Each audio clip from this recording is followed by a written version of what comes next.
নমস্কার, আমি সুদীপ্তা। এভি নিউজে আপনাদের সকলকে স্বাগত। প্রথমেই চোখ রাখবো নিউজ হেডলাইন্সে।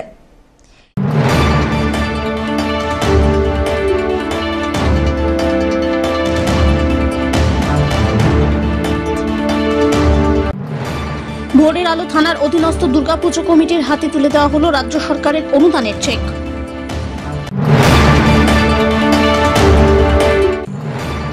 জলপাইগুড়ির মোহিতনগর ক্লাব ও পাঠাগারের থিমে ফুটে উঠবে হারিয়ে যাওয়া পুরনো দিনের স্মৃতি। এবার আসছে বিস্তারিত সংবাদে। ভোরের আলো থানার অধীনস্থ যে সকল পুজো কমিটি আছে তাদের হাতে রাজ্য সরকারের অনুদানের চেক তুলে দেওয়া হয়।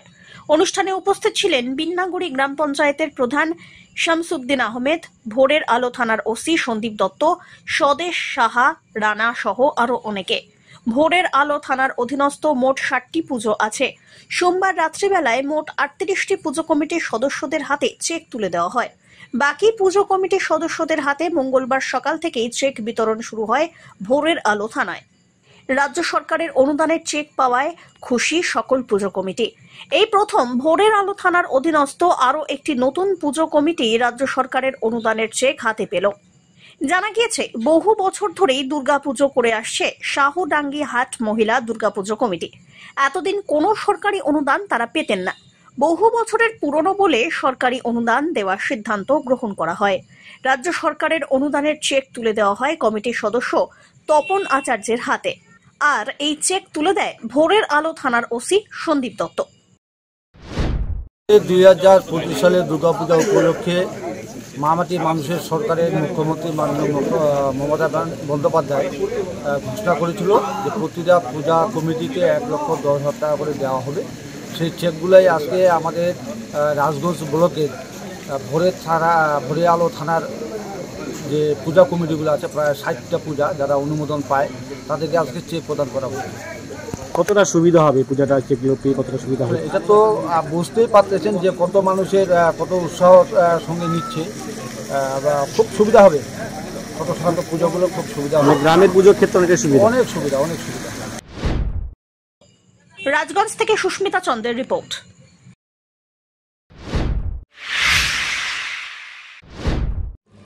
পুজোর মুখে অজানা জন্তুর ভয় তটস্থ জলপাইগুড়ি শহর সংলগ্ন শোভাবাড়ি গ্রামের বাসিন্দারা। গত রবিবার মহালয়ার ভোর রাত্রি থেকে অজানা জন্তুর হানাদারি চলছে গ্রামে। অজানা জন্তুর হামলায় আহত এক মহিলা সহ 5 জন গ্রামবাসী। প্রাণীটি কি তা নিয়ে ধন্দে সকলে। কেউ বলছেন চিতাবাঘ, কেউ বলছেন শিয়াল। সোমবার রাত্রেও এক ব্যক্তির উপর হামলা চালায় প্রাণী। অল্পের জন্য রক্ষা পান মন্টু রায় নামে গ্রামের ওই বাসিন্দা। এদিকে সামনেই পুজোর মুখে এই ঘটনায় উদ্বিগ্ন বাসিন্দারা। আতঙ্কের প্রভাব পড়েছে স্থানীয় প্রাথমিক স্কুল আর ICDS সেন্টারেও। উদ্বিগ্ন পুজো কমিটির সদস্যরাও। লাঠি হাতে চলছে গ্রাম পাহারা। এখনকার এলাকার পরিস্থিতিটা কি? এলাকার পরিস্থিতি খুব একটা ভালো না, খুবই আতঙ্কে আছে সবাই। আগামী 2 দিন আগেও একটা ঘটনা ঘটেছিল যে 4 জনের উপরে চিতাবাঘের আক্রমণ হয়েছে, এটা বলেছে। এখনো আগামীকাল রাত্রেবেলাও একই সেম ঘটনা। ওনার উপরেও আতঙ্কের একটা পরিবেশ ছড়িয়েছে, ওনার উপরেও আক্রমণ হয়েছে। তো এখনো পর্যন্ত বন দপ্তর কোনো কিছু চিহ্নিত করতে পারি না আসলে কি এটা বাঘ নাকি। ওরা তো শিয়াল বলে ধামাচাপা দেওয়ার চেষ্টা করছে। তো আমি বন দপ্তরের কাছে আবেদন করছি যাতে খুব শীঘ্রই এটা একটা সমাধান বের করে দেয়। আসলে কি বাঘ নাকি শিয়াল আমরা তো এখনো ঠিক মতো বলতে পারছি না, এটারই একটা সমাধান চাইছি। কতটা আতঙ্কে আছেন এরকম একটা ঘটনা? ভীষণ আতঙ্ক। এখানে দিনেও যেরকম আতঙ্ক, রাতে তো আরো বেশি। কারণ মহালয়ের দিন সন্ধ্যার থেকেই এখানে একটা আতঙ্ক। তারপরে মহালয়ের দিন ভোরবেলা থেকে 3 জন আহত। একজন বয়স্ক লোক, তার গালে এমনভাবে আঁচড় মারছে, তার নাকি, যদি আমি ওনাকে দেখিনি, তবে 10 তলাতে উনি ভর্তি, খেতে পাচ্ছে না, অনেকগুলো সেলাই পড়ছে, মুখে আঁচড়, গলায় আঁচড়। তারপরে কালকেও এইখানেই পাশে, আমার সেন্টার এলাকায় পাশেই এক বাড়িতে আসছে সন্ধ্যা 7টা-8টার দিকে। তো ওনারা কুয়ার পাড়ে দেখছে, দেখার পরে সেটা আবার এই দিকেই নাকি ডাকও শুনছে। আমরাও আতঙ্ক, গ্রামবাসীও আতঙ্ক। পূজার আগে যদি এই ব্যাপারটা বন দপ্তর দেখতো তাহলে খুব ভালো হতো। পূজার মধ্যে বাচ্চা কাচ্চাগুলো একটু ফ্রিভাবে ঘুরতে পারতো। তা না হলে তো এইখানে 2টা পূজা হয়, বাড়ির গার্জেনরা বাচ্চাদেরকে বের হতে দিবে না।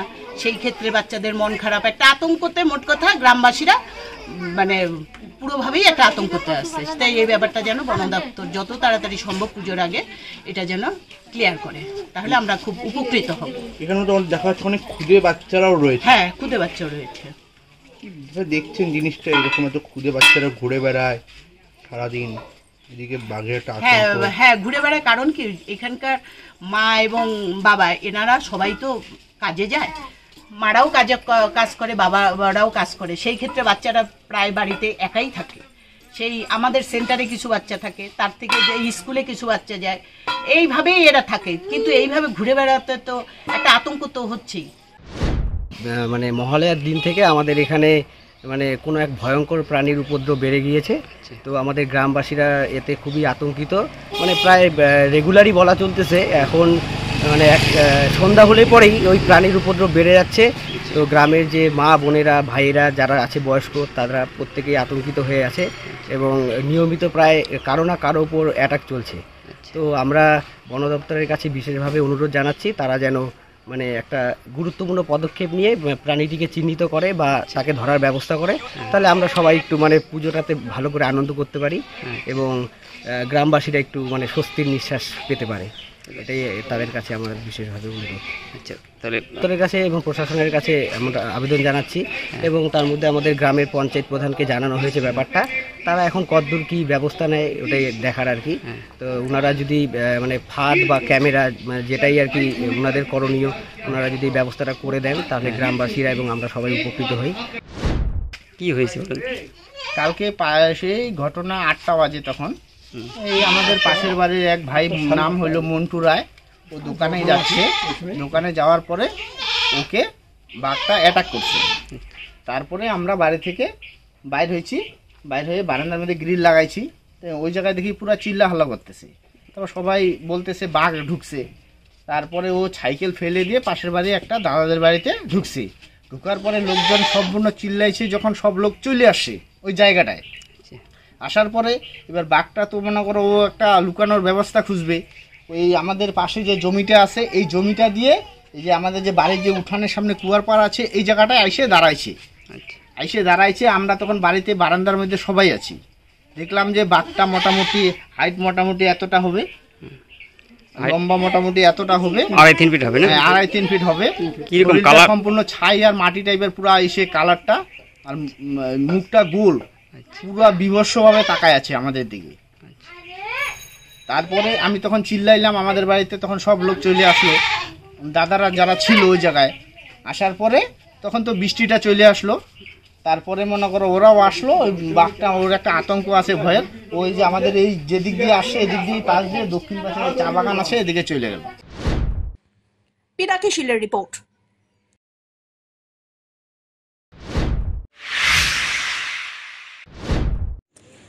পুজোর দোরগোড়ায় 20% বোনাসের দাবিতে উত্তপ্ত হয়ে উঠল বানারহাট ব্লকের দেবপাড়া চা বাগান। মঙ্গলবার বাগানের শতাধিক শ্রমিক পায়ে হেঁটে বানারহাট থানায় গিয়ে বোনাসের দাবিতে ধর্নায় বসেন। শ্রমিকদের অভিযোগ, মুখ্যমন্ত্রীর ঘোষণা মতো 20% বোনাস দেওয়ার কথা থাকলেও বাগান কর্তৃপক্ষ মাত্র 9% বোনাস দেওয়ার সিদ্ধান্ত নিয়েছে। এই খবরে ক্ষোভে ফেটে পড়েন শ্রমিকরা। তাদের দাবি, আমরা বহুদিন ধরে বোনাসের অপেক্ষায় আছি, কিন্তু 9% বোনাস মেনে নেওয়া যাবে না, আমাদের ন্যায্য 20% বোনাসই দিতে হবে। এর আগের দিনও বোনাস ইস্যুতে উত্তপ্ত পরিস্থিতি তৈরি হয় বাগানে। শ্রমিকরা 4 ঘন্টা ধরে ম্যানেজারকে ঘেরাও করে বিক্ষোভ দেখান, বাগানের কাজও বন্ধ রাখেন। শ্রমিকদের আরও অভিযোগ, শুধু বোনাস নয়, বাগানের স্টাফ, সাব স্টাফ আর শ্রমিকদের মজুরিও বকেয়া আছে। তাই দ্রুতই বকেয়া মজুরি ও 20% বোনাস দানের দাবি জানিয়েছেন তারা। আমরা যে রাজ্য সরকার দিদিকে আমরা সম্মান জানাই যে উনি একটা লেডিস, আর আমাদের চা বাগানে বেশিরভাগ লেডিসরাই কাজ করে, তাই জন্য দিদি লেডিসের চিন্তা ধারণা করে 20% বোনাস মানে প্রত্যেক বাগানকে দিতে হবে। তো আমাদের মালিক, আমরা 20% বোনাসের জন্য উনি 15 তারিখ ডেট দেওয়া ছিল, কিন্তু আমাদের মালিক কিছুই বললেন না। আমরা যখনই ম্যানেজমেন্টকে জিজ্ঞাসা করলাম তখন আমাদের মালিক বলল যে আমরা কিছুই জানি। হঠাৎ শনিবারের দিন ম্যানেজার আমাকে ডেকে বলে দিল যে 9%-এর উপরে মালিক দিতে পারবেন। তো তারপরে আমরা ওই দিন কাজ করলাম। কালকে আমরা ম্যানেজারকে ধরলাম, ধরার পরও ম্যানেজার মানে কিছুই বলতে পারলো না। আমরা সময় দিয়েছিলাম, তো আজকে আমরা আরও ম্যানেজারকে জিজ্ঞাসা করলাম, তাও উনি কিছু বলতে পারলেন না। তাই জন্য আমরা বাধ্য হয় প্রশাসনের কাছে আসছি যে আমাদের দেবপাড়া মজদুরের কিছু দাবিগুলো বোনাসটা আমাদের দিলাইতে পারে। আপনাদের দাবিটা কি? বোনাস কত পার্সেন্ট? 20% বোনাস একসাথে লাগবে? একসাথে লাগবে। তো মানে দেবপাড়া বাগান সব বাগানে বোনাস দিয়ে দিছে, কিন্তু আমাদের দেবপাড়া বাগান এখন পর্যন্ত বোনাস দিতে মানে দেয়নি বা দিতে চাচ্ছে না। কিন্তু যখন আমরা সে 2 দিন আগে আমরা যখন শনিবার দিন আমরা যখন বোনাসের কথা আমাদের সাহেবের কাছে জিজ্ঞাসা করতে বলছি, সেদিনও আমাদের সাহেব বলল যে আমরা তো এখনো কিছু জানি না, আমাদের মালিক আমাদের কিছু বলেনি, আমাদের কিছু খবর নাই। তারপরে আমরা বলছি ঠিক আছে আপনি খবর নেন, খবর নিয়ে আমাদের সোমবারে আপনি কথা বলেন, আমাদের মঙ্গলবারে খবর দিবেন কি বলছে। সঙ্গে সঙ্গে সন্ধ্যাবেলায় শনিবারেই আবার সোমবারে সন্ধ্যাবেলা সে বাগানে কাজের সময়ে আমাদের কামদারিদের ফোন করে বলতেছে যে মালিক আর সে লেবারদের আর অন্ধকারে ছাড়া যাবে না, সে তোমরা লেবারদের বলে দাও যে 9% মালিক বোনাস দিবে। এবার আমরা 9% বোনাস নিব, কি করে নিব? সব জায়গায় যখন 20% সরকার যখন দিয়ে দিছে, তা আমাদের 9% বোনাস আমরা নিব কেন? আর আমাদের মালিক দিবে কেন? মালিকেরও তো একটা উচিত হওয়া চাই। যখন মালিক নিজে নিজে ফেসলা করতো মালিকরা, তখন 9% দিত বা 11% দিত, তখন নিতাম না, সেটা না। এখন তো আমাদের 9% আর 11% মালিক ফয়সলা করে নেই, এখন তো সরকার ফয়সলা করে দিছে। আমাদের 20% বরং যখন সরকার ফয়সলা করে দিচ্ছে, তখন আমাদের 20%ই লাগবে, আমরা কম কেন নিব? আজকে কি আপনারা কাজ বন্ধ রেখে থানায় আসছেন? আমরা কালকেও কাজ আমাদের বন্ধ ছিল, আমরা কালকে সাহেবের কাছে গেছি, সাহেব আমাদের কিছু বলে নাই। আজকে যখন আমরা গেলাম তো সাহেব বলতেছে না আমি ডিএলসি এলসির সঙ্গে আমি কথা বলবো, তখন আমরা বোনাসের কথা বলবো। যখন ফয়সলা করছে তখন ডিএলসি এলসি যত আছে হাইকোর্ট বা সুপ্রিম কোর্ট কি হয় কি না হয়, আমরা তো লেবার, আমরা কিছু জানি না, তারা তো সবই কিছু জানে, সবাই মিলে তো ফয়সলা করছে।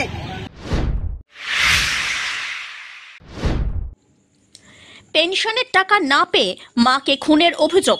ঘটনার 2 বছরের মাথায় অভিযুক্ত ছেলেকে যাবজ্জীবন কারাদণ্ডে দণ্ডিত করল জলপাইগুড়ি আদালত। 2023 সালের মে মাসে শ্রমিক আবাসনে খুন হন ডুয়ার্সের গয়েরকাটা চা বাগানের বিঘা লাইনের বাসিন্দা অবসরপ্রাপ্ত চা শ্রমিক সিডনি পান্না। ছোট ছেলের সঙ্গে থাকতেন বৃদ্ধা। ছোট ছেলের অনুপস্থিতিতে বড় ছেলে বিজয় পান্না মাকে খুন করে বলে অভিযোগ। ছোট ছেলের অভিযোগের ভিত্তিতে অভিযুক্ত বড় ছেলে বিজয়কে গ্রেফতার করে পুলিশ। জলপাইগুড়ি আদালতের সহকারী সরকারি আইনজীবী শুভঙ্কর চন্দ্র জানান, 10 জনের সাক্ষ্য ও একাধিক প্রমাণের ভিত্তিতে এদিন বিচারক অভিযুক্তকে যাবজ্জীবন কারাদণ্ডও দিয়েছেন। একই সঙ্গে 20,000 টাকা জরিমানাও করা হয়েছে। আজকে ফার্স্ট কোর্ট ম্যাডাম স্বাতী মুখার্জির কোর্টে বিজয় পান্না বলে একজন আসামি, তার মাকে গত 30/5/2023 হত্যা করার দায়ে যাবজ্জীবন কারাদণ্ডে দণ্ডিত হয়েছে। আজকে ওর মাকে মারার জন্য ওর যাবজ্জীবন কারাদণ্ড ঘোষিত হলো এবং 20,000 টাকা ফাইন করেছে, অনাদায়ে আরও 2 বছরের জন্য কারাদণ্ড। কোন থানা এলাকার ঘটনা? এটা হচ্ছে বানারহাট থানার ঘটনা। ধীমান রায়ের রিপোর্ট।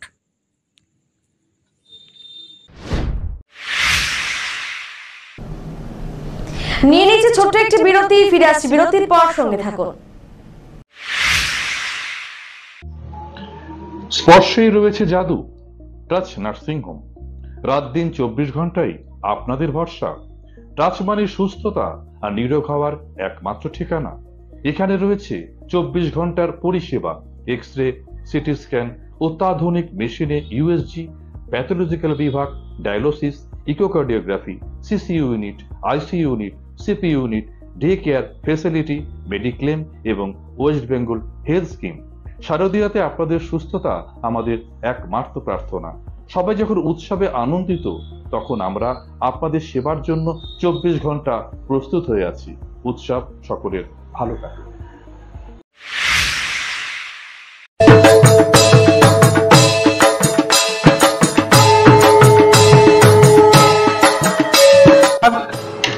বাঙালির শ্রেষ্ঠ উৎসব দুর্গাপূজা। আমি জলপাইগুড়ি সদর পঞ্চায়েত সমিতির পক্ষ থেকে সকলকে জানাই শুভ শারদীয়ার আন্তরিক প্রীতি শুভেচ্ছা অভিনন্দন। সকলের পুজো ভালো কাটুক, সকলকে পরিবারের সকলকে নিয়ে পূজাতে আনন্দে কয়টা দিন সবাই সুখে শান্তিতে কাটান, শুভেচ্ছা রইল, সকলকে ধন্যবাদ।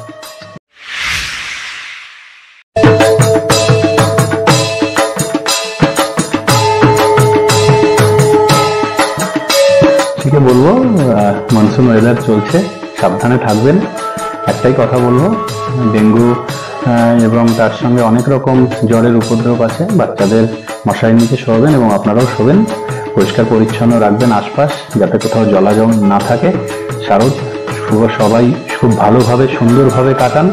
আর অগ্রিমই বলছি শুভ শারদীয়া এবং শুভ দীপাবলির আন্তরিক তৃতীয় শুভেচ্ছা। ধন্যবাদ।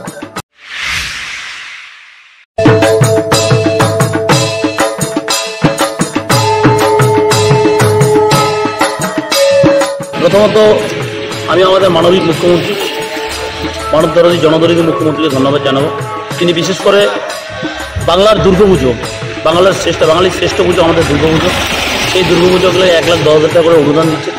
সেই জায়গায় হয়তো কিছু কিছু জায়গায় যে বিশেষ করে মানুষের একটা পুজো করতে যে পেশাটা সেটা কমে গেছে, সেজন্য সর্বপ্রথম আমি মাননীয় মুখ্যমন্ত্রীকে ধন্যবাদ জানাবো। সর্বোপরি এলাকাবাসী, জলপি জেলাবাসীকে প্রত্যেকে বলবো, শারদীয়া উৎসব আমাদের সর্বস্তরের মানুষ আমরা এই শারদীয় পুজোকে, শারদীয় উৎসবে আমরা পালিত করি। সবার শারদীয় উৎসব খুব ভালো কাটুক, আনন্দে কাটুক, সুখে কাটুক, মা যেন সকলকে ভালো রাখে। আর প্রত্যেকে বিশেষ করে আমি যখন জলপি জেলার যুব সভাপতি, সেই যুব সমাজকে একটা অনুরোধ করবো যে বিশেষ করে এই পুজো আসলে, পুজোর মরশুম আসলেই 2-3 করে মোটরসাইকেলে প্রচুর গতিতে যায়।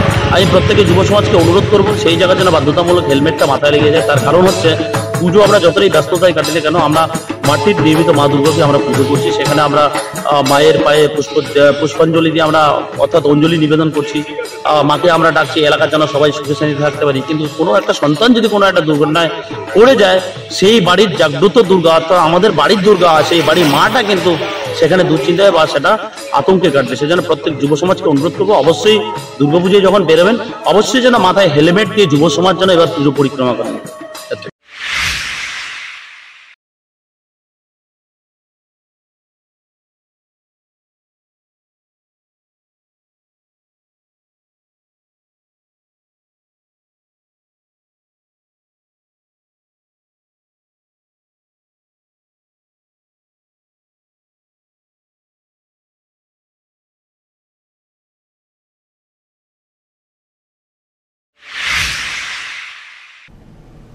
ফিরে এলাম বিরতির পর। জলপাইগুড়ির দুর্গাপুজোয় মোহিতনগর ক্লাব ও পাঠাগারের থিমে ফুটে উঠবে হারিয়ে যাওয়া পুরনো দিনের স্মৃতি।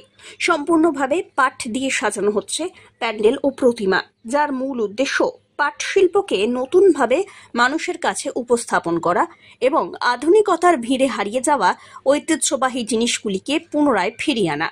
ক্লাব কর্তৃপক্ষ জানান, বহু বছর পর পাটের সঠিক দাম পেয়ে চাষিদের মুখে হাসি ফুটেছে। পাশাপাশি প্রথমবারের মতো দুর্গাপুজো উপলক্ষে এক ছোট্ট মেলারও আয়োজন করা হয়েছে বলে জানিয়েছেন উদ্যোক্তারা। দেখুন, পাট শিল্পটাকে প্রমোট করার জন্য আর পরিবেশ বান্ধব সচেতনতার কথা মাথায় রেখে আমাদের টোটালটাই পাট দিয়ে এবছরের মণ্ডপসজ্জা তৈরি হচ্ছে, আপনারা দেখতেই পারলেন। আর তাছাড়া পাট শিল্পটা দিনে দিনে হারিয়ে যাচ্ছে, ঠিক আছে। সেই শিল্পটা আমাদের একটা প্রধান অর্থকরী ফসল ছিল পাটটা, সেটাকে প্রমোট করবার জন্যই আমাদের এই প্রচেষ্টা। বলছি, এবার তো পাটের দাম বাজারে প্রচুর বেড়েছে, তাতে এই যে বাজেট আপনার কীরকম বাড়লো কি? বাজেট তো আমাদের, যদি পুজোর বাজেট বলতে চান তাহলে পুজোর বাজেট এবার আমাদের 20 লক্ষ টাকা, ঠিক আছে। তো পাটের দামটা যেহেতু বেশি আছে, তো সেক্ষেত্রে আমাদের একটু খরচাটা বেড়েই গেল। পঁচিশের মধ্যে পড়ে যাবে আশা করা যাচ্ছে, এখনো সেটা এক্সাক্ট বলা যাচ্ছে না, চেষ্টা করব যতটাই। প্রতি বছরই তো আপনাদের পুজোয় আমরা দেখি প্রচুর মানুষের ঢল থাকে। হ্যাঁ, এবার তো এই অন্যরকম একটা থিম নিয়ে আসছেন, কি মনে হচ্ছে? এবছর আরো বেশি মানুষের ঢল পড়বে আশা রাখছি আমরা, কারণ যেহেতু মোহিতনগর ক্লাব বরাবরই বড় পূজা করে থাকে, ঠিক আছে। মাঝখানে কিছুদিন কিছু রাস্তার সমস্যার জন্য আমাদের পূজাটা একটু ছোট হয়েছিল, করোনা, আমাদের কোভিড সিচুয়েশন চলছিল, তো এবছর গেল বছরের তুলনায় অনেকটাই বিগ বাজেটের পুজো আমাদের। আশা রাখছি জলপাইগুড়ির সকলের মন আমরা জয় করতে পারবো।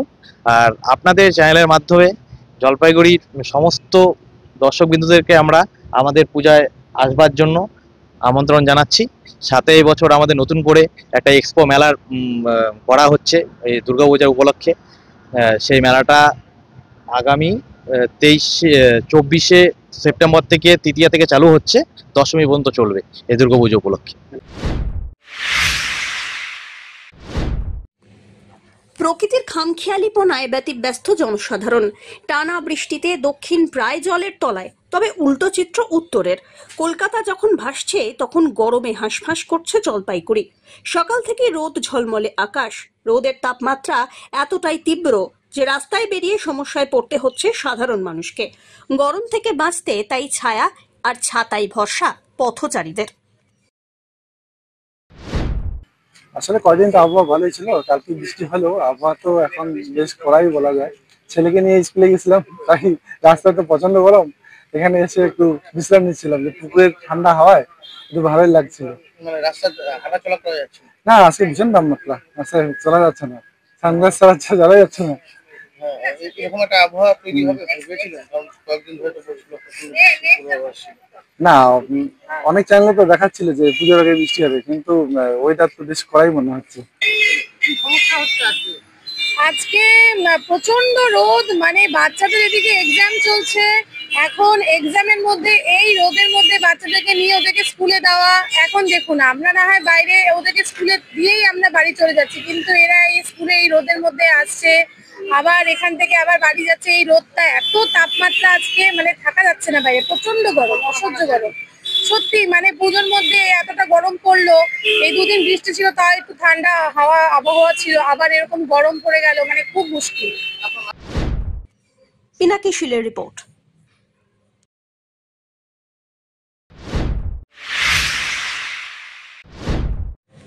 মঙ্গলবার জনবহুল এলাকা থেকে ফের উদ্ধার হলো প্রায় 18 ফুটের অজগর সাপ। এদিন গরুমারা জঙ্গল সংলগ্ন বাতাবাড়ির বেনাইপাড়া এলাকা থেকে ওই অজগরটি উদ্ধার করা হয়।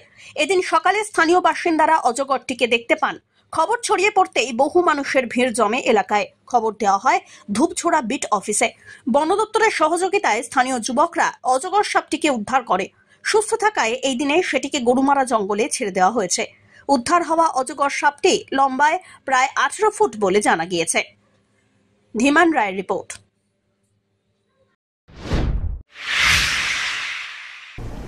শেষ করবার আগে নিউজ হেডলাইন্স আরো একবার।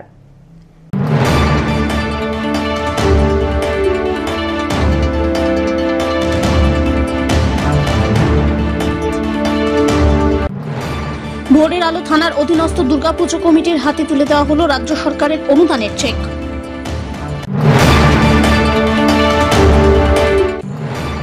জলপাইগুড়ির মোহিতনগর ক্লাব ও পাঠাগারের থিমে ফুটে উঠবে হারিয়ে যাওয়া পুরনো দিনের স্মৃতি।